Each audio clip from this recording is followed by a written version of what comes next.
ನಮಸ್ಕಾರ ಸ್ನೇಹಿತರೆ, welcome back to MRR study studio ಚಾನಲ್ಗೆ ನಮಗೆಲ್ಲರಿಗೂ ಸ್ವಾಗತಿಸುತ್ತಾ ಇವತ್ತಿನ ತರಗತಿಯಲ್ಲಿ ದೈಹಿಕ ಶಿಕ್ಷಣ ಶಿಕ್ಷಕರು ಒಂದು ಪಠ್ಯಕ್ರಮಕ್ಕೆ ಸಂಬಂಧಪಟ್ಟಂತಹ ಏನು ಈ ವರ್ಷ ಮೌಲ್ಯ ಶಿಕ್ಷಣ ಬಂದಿದ್ದೇನೋ ಮೊನ್ನೆ ತರಗತಿಯಿಂದ 10ನೇ ತರಗತಿ ಗಂಟ ಆ ಒಂದು ಮೌಲ್ಯ ಶಿಕ್ಷಣದಲ್ಲಿ ನಾನು ಹೋದ ಕ್ಲಾಸಲ್ಲಿ ಪಾರ್ಟ್ 1 ಪಾರ್ಟ್ 2 ಮೇಲೆ ತರಗತಿಗಳನ್ನು ಮಾಡ್ತಾಯಿದ್ದೀನಿ. ಪಾರ್ಟ್ 1ನಲ್ಲಿ 2 ಲೆಸನ್ಗಳನ್ನು ನಾನು ಮುಗಿಸಿದ್ದೀನಿ.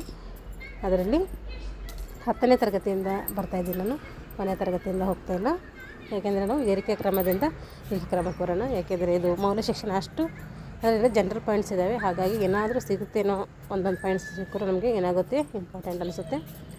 ಹಾಗಾಗಿ ಏನು ಮಾಡೋಣ, 10ನೇ ತರಗತಿಯಿಂದ ನನ್ನ ತರಗತಿಗಳನ್ನು ಸ್ಟಾರ್ಟ್ ಮಾಡಿದ್ದೀನಿ. 2 ಲೆಸನ್ ಮುಗಿಸಿದ್ದೀನಿ. ಇವಾಗ 3ನೇ ಲೆಸನನ್ನು ಈ ಒಂದು ತರಗತಿಯಲ್ಲಿ ತಿಳಿದುಕೊಳ್ಳೋಣ.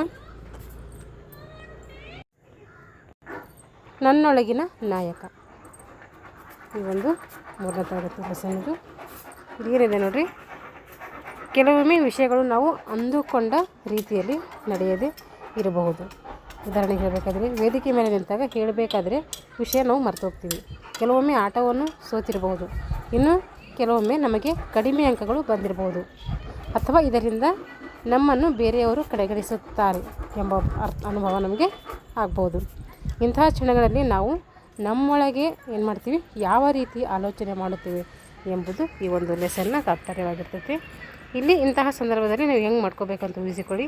ತುಂಬ ಚೆನ್ನಾಗಿ ಓದಿದರೂ ಪರೀಕ್ಷೆಯಲ್ಲಿ ಏನು ಮಾಡ್ತೇವೆ, ನಮಗೆ ತುಂಬ ಚೆನ್ನಾಗಿ ಓದಿದರೂ ಪರೀಕ್ಷೆಯಲ್ಲಿ ಹೆಚ್ಚು ಅಂಕ ಗಳಿಸದಿದ್ದಾಗ ನಾವೇನು ನಮ್ಮ ಪ್ರಯತ್ನ ಮಾಡಿರ್ತೀವಿ, ಆದರೆ ಆ ಟೈಮಲ್ಲಿ ಏನಾಗಲ್ಲ, ಹೆಚ್ಚು ಅಂಕಗಳು ನಾವು ಅಂದ್ಕೊಂಡಷ್ಟು ಬರೋದಿಲ್ಲ. ತಂಡಕ್ಕೆ ಆಯ್ಕೆ ಮಾಡದೇ ಇದ್ದಾಗ ನಾವು ಚೆನ್ನಾಗಿ ಪರ್ಫಾರ್ಮೆನ್ಸ್ ಮಾಡಿದರೂ ಕೂಡ ಅದು ಸರಿಯಾಗಲ್ಲ, ತಂಡಕ್ಕೆ ಆಯ್ಕೆ ಆಗೋದಿಲ್ಲ. ಎಲ್ಲರ ಮುಂದೆ ತಪ್ಪು ಮಾಡಿದಾಗ ಇವೆಲ್ಲ ಏನಾಗ್ತದೆ, ನಮಗೆ ಇದರಿಂದ ನಮಗೆಲ್ಲರಿಗೂ ಏನಾಗ್ತೈತೆ, ಸಹಜವಾಗಿ ಬೇಜಾರನ್ನೋದು ಆಗ್ತೈತೆ. ಈ ಒಂದು ಕೆಳಗಿನವುಗಳನ್ನು ಮಾಡಲು ಪ್ರಯತ್ನಿಸಿ. ಮೊದಲು ನಿಮಗೆ ಏನು ಹೇಳ್ಬೋದು ಎಂಬುದನ್ನು ಬರೆದಿಟ್ಟುಕೊಳ್ಳಿ. ಉದಾಹರಣೆಗೆ, ನಾನು ಅಷ್ಟು ಒಳ್ಳೆಯವನಲ್ಲ. ನಿಮಗೆ ಏನು ಹೇಳ್ಬೋದು ಎಂಬುದನ್ನು ಬರೆದಿಟ್ಕೊಳ್ಬೇಕು. ಉದಾಹರಣೆಗೆ ಹೇಳಬೇಕಾದ್ರೆ, ನಾನು ಅಷ್ಟು ಒಳ್ಳೆಯವನಲ್ಲ. ಈಗ ಆ ಆಲೋಚನೆಯನ್ನು ಮನಸ್ಸಿನಲ್ಲಿಟ್ಟುಕೊಳ್ಳಿ. ಏನಂತ, ನಾನು ಅಷ್ಟು ಒಳ್ಳೆಯವನಲ್ಲ ಅನ್ನೋದು. ಅದನ್ನು ಸಕಾರಾತ್ಮಕವಾಗಿ ಪರಿವರ್ತಿಸಿ. ಉದಾಹರಣೆಗೆ, ನಾನು ನನ್ನ ಕೈಲಾಗದಷ್ಟು ಪ್ರಯತ್ನಿಸಿದೆ. ಅವಾಗ ನಾವು ಸಮಾಧಾನ ಮಾಡ್ಕೋಬೇಕಲ್ಲ, ನಾವು ಏನು ಮಾಡಿದ್ವಿ, ನನ್ನ ಪ್ರಯತ್ನ ನಾನು ಮಾಡಿದ್ದೀನಪ್ಪ ಅಂತೇಳಿ ನನಗೇನಿರ್ಬೇಕು, ಅದ್ರಿಗೆ ಸಮಾಧಾನ ಇರಬೇಕು. ನನ್ನ ತಪ್ಪುಗಳಿಂದ ನಾನು ಏನು ಕಲಿಯಬಲ್ಲೆ ಅನ್ನೋದು ಕೂಡ ನಮಗೆ ಗೊತ್ತಿರಬೇಕು. ಇಲ್ಲಿನ ಪ್ರಯತ್ನ ರಹಿತವಿಲ್ಲ, ಪ್ರಯತ್ನ ಪಟ್ಟೆ ಮಾಡಿದ್ವಿ, ಅದರಲ್ಲಿ ಯಶಸ್ಸಾಗಲಿಲ್ಲ. ಆದಾಗ ನಾವು ಏನು ಮಾಡ್ಕೋಬೇಕು ಅನ್ನೋದು ಇದು. ಇವಾಗ ಆಲೋಚಿಸಿ, ಉತ್ತರಿಸಿ. ನಿಮ್ಮ ಯೋಚನೆಗಳು ಬದಲಾದಾಗ ಏನು ಅನಿಸಿತು? ಯೋಚನೆಗಳು ಬದಲಾಯಿಸುವುದು ಸುಲಭವಾಗಿತ್ತು ಅಥವಾ ಕಷ್ಟವಾಗಿತ್ತಾ? ನೀವು ಈ ರೀತಿ ಧೈರ್ಯದ ಸಕಾರಾತ್ಮಕ ಮಾತುಗಳನ್ನು ಹೇಳ್ತಾ ಹೋದರೆ ಏನಾಗ್ಬೋದು, ನಮಗೇನಾಗುತ್ತೆ, ರೀತಿ ಮೋಟಿವೇಶನ್ ಆಗ್ತೈತೆ. ಇಲ್ಲೇನಂತಂದರೆ, ಆಲೋಚಿಸಿ ಮತ್ತು ಮಾಡಿ. ಇವಾಗ ಮಾಡಬೇಕು, ಆಲೋಚನೆ ಮಾಡಬೇಕು. ಏನು ಮಾಡಬೇಕು ಅಂತ ಹೇಳಿ ನೋಡಿರಿ. ಕನ್ನಡಿಯ ಮುಂದೆ ಹೋಗಿ ನಿಲ್ಲಿ. ನಿಮ್ಮ ಬಗ್ಗೆ 3 ಒಳ್ಳೆಯ ಮಾತುಗಳನ್ನು ಹೇಳಿ. ಉದಾಹರಣೆಗೆ, ನಾನು ಪ್ರತಿದಿನವೂ ಕಲಿಯುತ್ತಿದ್ದೇನೆ. ನನ್ನಲ್ಲಿಯೇ ಹಲವಾರು ಶಕ್ತಿಗಳಿವೆ. ತಪ್ಪು ಮಾಡುವುದು ಕಲಿಕೆಯ ಒಂದು ಹಂತ ಆಗಿದೆ. ಇವೆಲ್ಲ ಏನಾಗ್ತವೆ, ನಮ್ಮ ಸ್ಪರ್ಧಾತ್ಮಕ ಒಂದು ಪರೀಕ್ಷೆಗೆ ಇವೆಲ್ಲ ನಾವು ಇದು ಮಾಡ್ತೀವಿ. ಒಂಥರ ಮೋಟಿವೇಶನ್ ಥರ ಆಗುತ್ತೆ. ಇವು ಕೂಡ 10ನೇ ತರಗತಿ ಮಕ್ಕಳಿಗೂ ಆಗಲಿ ಅಂತೇಳಿ ಈ ಲೆಸನ್ಗಳನ್ನು ಅವರು ಕೊಟ್ಟಿದ್ದಾರೆ. ನಾವು ನನ್ನೊಳಗೆ ಹೇಳಿಕೊಳ್ಳುವ ಮಾತುಗಳನ್ನು ಶಕ್ತಿಯುತವಾಗಿರುತ್ತವೆ ಮತ್ತು ಆತ್ಮವಿಶ್ವಾಸವನ್ನು ಏನು ಮಾಡ್ತವೆ, ಹೆಚ್ಚಿಸ್ತವೆ.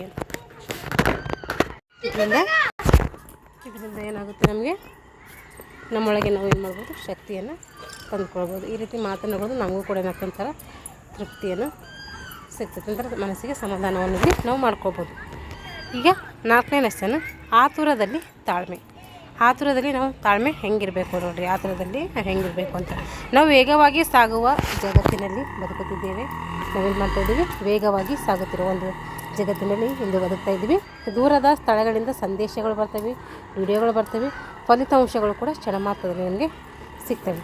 ಆದರೆ ನಮ್ಮ ದೇಹ ಮತ್ತು ಮನಸ್ಸು ಇಂದು ಸಹ ಪ್ರಕೃತಿಯ ಏನು ಮಾಡ್ತಾಯಿದೆ, ಲಯವನ್ನೇ ಅನುಸರಿಸ್ತಾ ಇದೆ.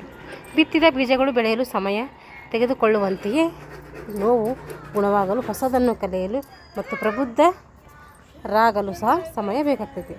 ಈ ಡಿಜಿಟಲ್ ಯುಗದಲ್ಲಿ ಸಹನೆ, ತಾಳ್ಮೆ ಎಂಬುದೇನಬೇಕು ನಮಗೆ ಶಾಂತಿಯುತವಾಗಿರಲು, ಒತ್ತಡವನ್ನು ನಿಭಾಯಿಸಲು, ನಮ್ಮನ್ನು ನಾವು ಇತರರನ್ನು ಹೆಚ್ಚು ಸಹಾನುಭೂತಿಯಿಂದ ನೋಡಲು ಇದೇನು ಮಾಡ್ತದೆ, ನಮಗೆ ಸಹಾಯವನ್ನು ಮಾಡ್ತದೆ. ಇಲ್ಲಿ ತಾಳ್ಮೆಯ ಕುರಿತು ಸರಿ ಎನಿಸುವ ಈ ಕೆಳಗಿನ ವಾಕ್ಯಗಳು ನೀಡಿದ್ದಾರೆ. ಇದು ಸಮಯದ ವ್ಯರ್ಥ. ಜನರಿಗೆ ಕಲಿಯಲು, ಪ್ರಗತಿ ಹೊಂದಲು, ತಮ್ಮ ಅಭಿಪ್ರಾಯಗಳನ್ನು ವ್ಯಕ್ತಪಡಿಸಲು ಬೇಕಾದ ಸಮಯವನ್ನು ನೀಡುತ್ತದೆ. ಇದು ನಿಮಗೆ ಸರಿ ಅನ್ನಿಸ್ತದೆ ನೋಡಿರಿ. ಇದು ಸಮಯದ ವ್ಯರ್ಥ ಅನ್ನಿಸ್ತೈತೆ? ಹೌದು ಅನ್ನಿಸ್ತೈತೆ. ಜನರಿಗೆ ಕಲಿಯಲು, ಪ್ರಗತಿ ಹೊಂದಲು, ನಮ್ಮ ಅಭಿಪ್ರಾಯಗಳನ್ನು ವ್ಯಕ್ತಪಡಿಸಲು ಬೇಕಾದ ಸಮಯವನ್ನು ಇದು ನೀಡ್ತೈತೆ. ನೀಡ್ತೈತೆ. ಜನರು ನಿಮ್ಮ ತಾಳ್ಮೆಯನ್ನು ದುರುಪಯೋಗ ಪಡಿಸಿಕೊಳ್ಳುತ್ತಾರೆ. ಹೌದು, ಪಡಿಸ್ಕೊಳ್ತಾರೆ. ಇದು ಜನರ ಅಗತ್ಯತೆಗಳನ್ನು ಹೆಚ್ಚು ಅರ್ಥ ಮಾಡಿಕೊಳ್ಳುವಂತೆ ಮಾಡುತ್ತದೆ. ಇವೆಲ್ಲ ಏನು ಮಾಡ್ತದೆ? ಮಾಡ್ತೈತೆ ನೋಡಿರಿ. ಸರಿಯಾದ ಸಮಯಕ್ಕೆ ಆಗಬೇಕಾದ ಕೆಲಸ ತಡವಾದಾಗ ತಾಳ್ಮೆ ಎಂಬುದು ಒಂದು ನೆಪ ಅಷ್ಟೇ. ಸರಿಯಾದ ಸಮಯಕ್ಕೆ ಆಗಬೇಕಾದ ಕೆಲಸ ತಡವಾದಾಗ ಅವಾಗ ನಮಗೆ ತಾಳ್ಮೆ ಒಂದು ಮುಖ್ಯ ನೆಪ ಅಷ್ಟೇ. ತಾಳ್ಮೆ ಇರಬೇಕು ಅಂತೀವಿ, ಆದರೆ ಅದೊಂಥರ ದುರುಪಯೋಗನೂ ಕೂಡ ಆಗ್ತದೆ. ತಾಳ್ಮೆ ಒಂದು ಸದ್ಗುಣ. ಅದು ಶಾಂತಿಯನ್ನು ತರುತ್ತದೆ ಮತ್ತು ವಿಷಯವನ್ನು ಸ್ಪಷ್ಟವಾಗಿಸುತ್ತದೆ.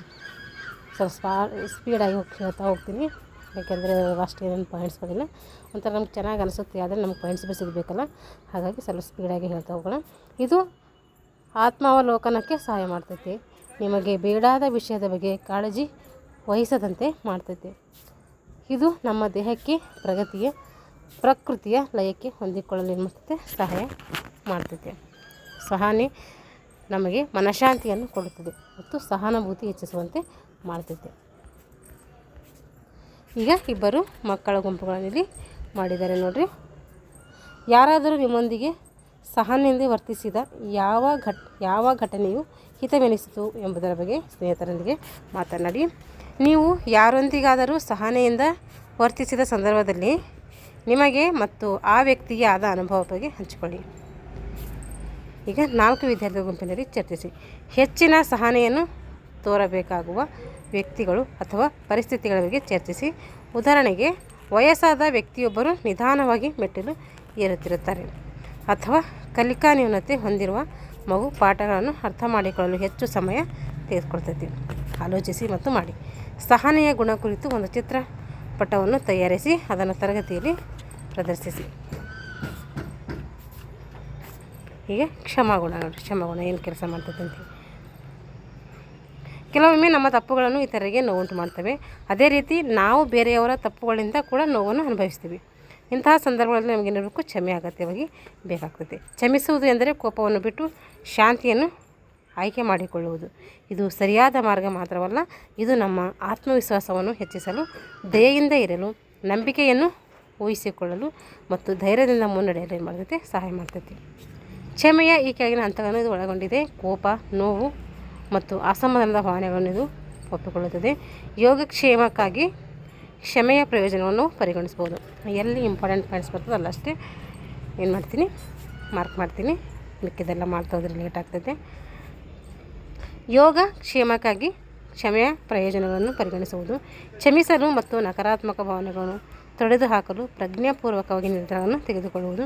ಕ್ಷಮಿಸಿದ್ದೇವೆ ಎನ್ನುವುದನ್ನು ಸಂಬಂಧಪಟ್ಟ ವ್ಯಕ್ತಿಗೆ ನೇರವಾಗಿ ಅಥವಾ ಪತ್ರದ ಮೂಲಕ ತಿಳಿಸಬೇಕು. ಮಾಡಬೇಕಾದ ಕೆಲಸ ಏನು? ಇನ್ನೊಬ್ಬರನ್ನು ಕ್ಷಮಿಸುವ ಕುರಿತು ಒಂದು ಪತ್ರ ಬರೀರಿ. ಅದು ನಿಮ್ಮನ್ನೇ ನೀವು ಕ್ಷಮಿಸುವ ಪತ್ರವೂ ಆಗಿರ್ಬೋದು. ನಮ್ಮೊಂದ್ಸರಿ ನಾವೇ ಏನು ಮಾಡ್ಕೋಬೇಕು? ಕ್ಷಮಿಸ್ಕೋಬೇಕಾಗುತ್ತೆ. ಒಂದ್ಸರಿ ನಾವೇ ಇದು ಶಿಕ್ಷೆ ಕೂಡ ಕೊಟ್ಕೋಬೇಕಾಗುತ್ತೆ. ಇಲ್ಲಿ ಕ್ಷಮೆ ಎಂದರೆ ನೋವಿನ ಸಂಗತಿಯನ್ನು ಬಿಟ್ಟು ಬಿಡುವುದು ಮತ್ತು ನೋವಿನ ಭಾವನೆಗಳಿಂದ ನಮ್ಮನ್ನು ನಿಯಂತ್ರಿಸದಂತೆ ಮಾಡುವುದು. ಇದು ನನ್ನನ್ನು ನಾನು ಸಂತೈಸಲು, ಬೆಳೆಯಲು ಮತ್ತು ನನ್ನೊಳಗಿನ ಶಕ್ತಿ ಮತ್ತು ಸ್ವಾತಂತ್ರ್ಯವನ್ನು ಕಂಡುಕೊಳ್ಳಲು ಏನು ಮಾಡ್ತದೆ? ಸಹಾಯ ಮಾಡ್ತದೆ. ಕ್ಷಮೆಯ ಅಭ್ಯಾಸ. ಸಮಾಧಾನದ ಯೋಚನೆ. ತರಗತಿ ಅಥವಾ ಮನೆಯಲ್ಲಿ ನಿಮಗೆ ಅಡಚಣೆಯಾಗದ ಶಾಂತ ಸ್ಥಳವನ್ನು ಆಯ್ಕೆ ಮಾಡಿಕೊಳ್ಳಿ. ಒಂದು ಶಾಂತವಾದ ಜಾಗದಲ್ಲಿ ಕೈಯಲ್ಲೊಂದು ಸಣ್ಣ ಕಲ್ಲು ಅಥವಾ ಕಪ್ಪೆ ಚಿಪ್ಪನ್ನು ಹಿಡಿದುಕೊಂಡು ಕುಳಿತುಕೊಳ್ಳಿ. ಕಣ್ಣುಗಳನ್ನು ಮುಚ್ಚಿ ನಿಮ್ಮನ್ನು ನೋಯಿಸಿದ ಅಥವಾ ತೊಂದರೆ ನೀಡಿದ ವ್ಯಕ್ತಿಗಳ ಬಗ್ಗೆ ಯೋಚಿಸಿ. ಅವರು ನಿಮ್ಮನ್ನು ನಿರ್ಲಕ್ಷಿಸಿದ ಸ್ನೇಹಿತರಾಗಿರ್ಬೋದು, ಕೀಟನೆ ಮಾಡಿದ ಸಹಪಾಠಿ ಮತ್ತು ಅಥವಾ ನಿಮ್ಮನ್ನು ದುಃಖಿತರನ್ನಾಗಿ ಮಾಡಿದ ವ್ಯಕ್ತಿ ಹಾಗೂ ಸನ್ನಿವೇಶವಾಗಿರ್ಬೋದು. ನಿಮ್ಮ ಭಾವನೆಗಳನ್ನು ಇಲ್ಲಿ ಗಮನಿಸಬೇಕು. ಕೋಪ, ದುಃಖ, ನಿರಾಶೆ, ನೋವಿನ ಸಂದರ್ಭದಲ್ಲಿ ನಿಮ್ಮೊಳಗೆ ಉಂಟಾಗುವ ಬದಲಾವಣೆಗಳ ಬಗ್ಗೆ ಆಲೋಚಿಸಿ ಮತ್ತು ಭಾವನೆಗಳನ್ನು ಸ್ವೀಕರಿಸಿ. ಒಂದು ಸಕಾರಾತ್ಮಕ ಅಂಶದ ಬಗ್ಗೆ ಇಲ್ಲಿ ಯೋಚಿಸಿ. ನೀವು ಕಲ್ಲನ್ನು ಹಿಡಿದಿರುವಾಗ ನೋಯಿಸಿದ ವ್ಯಕ್ತಿ ಅಥವಾ ಪರಿಸ್ಥಿತಿಯ ಬಗ್ಗೆ ಚಿಂತಿಸುತ್ತಾ ನಿಮ್ಮಲ್ಲಿ ಉಂಟಾಗುವ ಯಾವುದೇ ಭಾವನೆಯನ್ನು ನಿರಾಕರಿಸದೆ ಒಪ್ಪಿಕೊಳ್ಳಿ. ಈಗ ಕೊಳದ ಕಲ್ಲು. ನಿಮಗೆ ಯಾವುದಾದ್ರೂ ಬೇಸರ ಅಥವಾ ನೋವಿದ್ದರೆ ಒಂದು ಸಣ್ಣ ಕಲ್ಲನ್ನು ತೆಗೆದುಕೊಂಡು ಕೆರೆಯಲ್ಲೋ ಅಥವಾ ನೀರಿನಲ್ಲೋ ಹಾಕಿ. ಇದರಿಂದ ನಿಮಗೆ ಸಮಾಧಾನ ಭಾವನೆ ಮೂಡಲು ಸಹಾಯಕ ಆಗ್ತೈತಿ.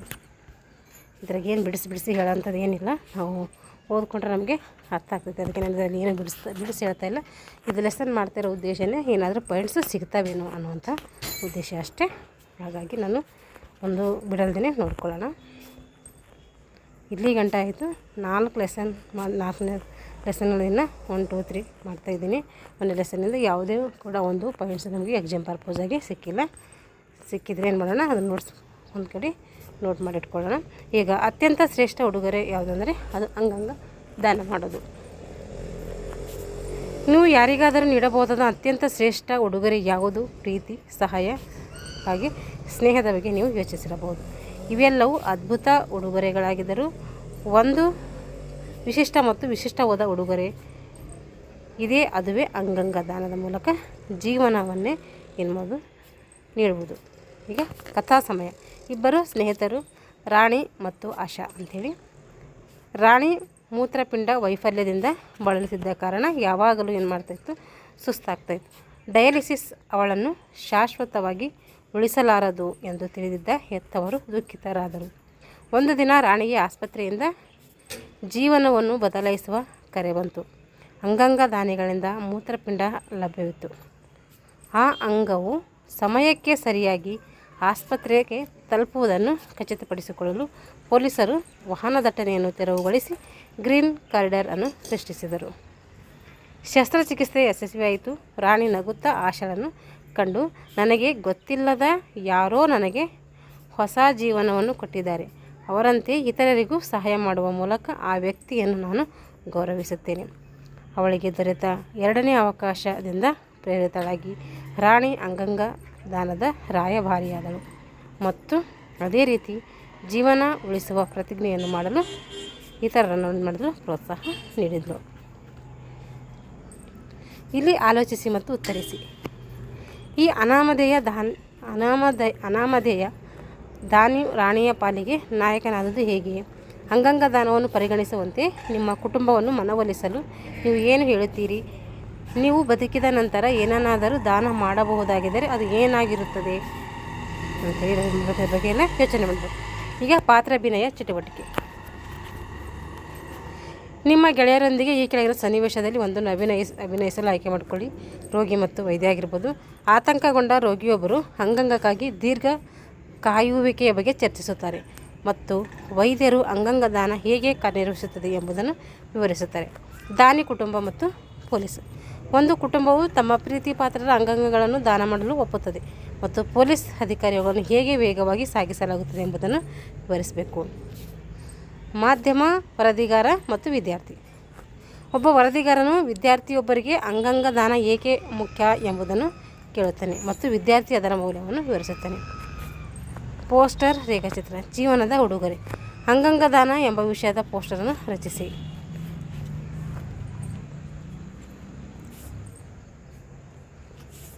ಗುಂಪು ಚರ್ಚೆ ಮಾಡಬೇಕು. ಅಂಗಾಂಗ ದಾನದ ಬಗ್ಗೆ ಸಾಮಾನ್ಯವಾದ ಮಿಥ್ಯಗಳನ್ನು ಚರ್ಚಿಸಿ, ಸುಳ್ಳುಗಳನ್ನು ಚರ್ಚಿಸಿ, ನೀವು ಕಲಿತ ಸತ್ಯಗಳನ್ನೆಲ್ಲಿ ಹಂಚಿಕೊಳ್ಬೇಕು. ಪ್ರತಿಜ್ಞೆ ಬರವಣಿಗೆ. ವೈಯಕ್ತಿಕ ಪ್ರತಿಜ್ಞೆ ಬರೆಯಿರಿ. ನಾನು ಅಂಗಾಂಗ ದಾನದ ಬಗ್ಗೆ ಜಾಗೃತಿ ಮೂಡಿಸುತ್ತೇನೆ. ಸೃಜನಶೀಲ ಪೋಷಣೆ.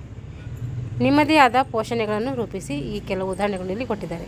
2 ಬಾರಿ ಬದುಕಿ. ಒಮ್ಮೆ ನಿಮ್ಮಲ್ಲಿ, ಒಮ್ಮೆ ಇತರರಲ್ಲಿ. ಒಮ್ಮೆ ನಮಗಾಗಿ ಬದುಕಬೇಕು, ಒಂದೊಂದು ಸರಿ ಇನ್ನೊಬ್ಬರಿಗಾಗಿ ಬದುಕಬೇಕು.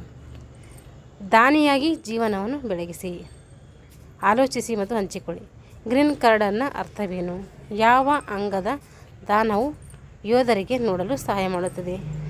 ಒಬ್ಬ ವ್ಯಕ್ತಿಯಿಂದ ಎಷ್ಟು ಅಂಗಗಳನ್ನು ದಾನ ಮಾಡಬಹುದು? ಆರೋಗ್ಯ ತುರ್ತು ಪರಿಸ್ಥಿತಿಗಳಿಗೆ ಸಂಬಂಧಿಕರ ಕರ್ನಾಟಕದಲ್ಲಿ ಒಂದು ಸರ್ಕಾರಿ ಯೋಜನೆ ಹೆಸರನ್ನು ತಿಳಿಸಿ. ಅದಕ್ಕೆ ಸಂಬಂಧಪಟ್ಟಿದ್ದು ಇಲ್ಲೆಲ್ಲ ಕೊಟ್ಟಿದ್ದಾರೆ. ಈ ಕಡೆ ನೋಡಿರಿ. ಇವಾಗ ನಾವು ದಾನ ಮಾಡಬಹುದಾದಂಥ ಅಂಗಾಂಗಗಳು.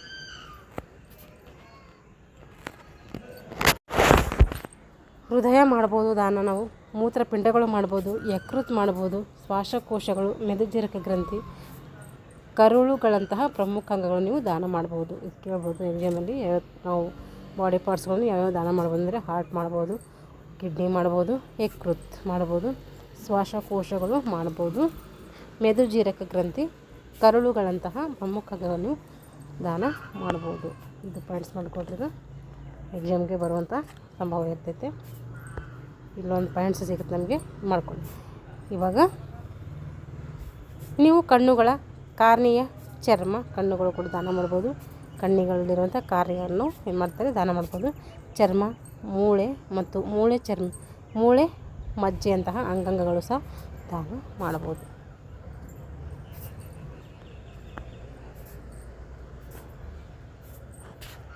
ಈಗ ಪ್ರಾಮುಖ್ಯತೆ. ಅಂಗಾಂಗ ದಾನವು ಜೀವಗಳನ್ನು ಉಳಿಸುತ್ತದೆ, ಭರವಸೆಯನ್ನು ಮೂಡಿಸುತ್ತದೆ ಮತ್ತು ಮರಣದ ನಂತರವೂ ಮಾಡುವ ಒಂದು ಉದಾತ್ತ ಕಾರ್ಯವನ್ನು ಪರಿಗಣಿಸ್ತೀವಿ. ಕರ್ನಾಟಕ ಸರ್ಕಾರ ಏನು ಯೋಜನೆ ಕೊಟ್ಟಿದೆ ಅಂದರೆ ಮುಖ್ಯಮಂತ್ರಿ ಸಾಂತ್ವನ ಹರೀಶ್ ಯೋಜನೆ. ಇಂಪಾರ್ಟೆಂಟ್ ನೋಡ್ರಿ ಇವು. ಈ ಯೋಜನೆಯ ರಸ್ತೆ ಅಪಘಾತದ ಸಂತ್ರಸ್ತರಿಗೆ 48 ಗಂಟೆಯೊಳಗೆ ಉಚಿತ ವೈದ್ಯಕೀಯ ಚಿಕಿತ್ಸೆಯನ್ನು ಒದಗಿಸುವುದು. ನೋಡಿರಿ ಸಿಕ್ಕಿದ್ರು ಎಲ್ಲ ಎಕ್ಸಾಮ್ ಬರ್ತಾರೆ ನೋಡಿರಿ. ಕರ್ನಾಟಕ ಸರ್ಕಾರದಲ್ಲಿನ ಯೋಜನೆಗಳು ಮುಖ್ಯಮಂತ್ರಿ ಸಾಂತ್ವನ ಹರೀಶ್ ಯೋಜನೆ.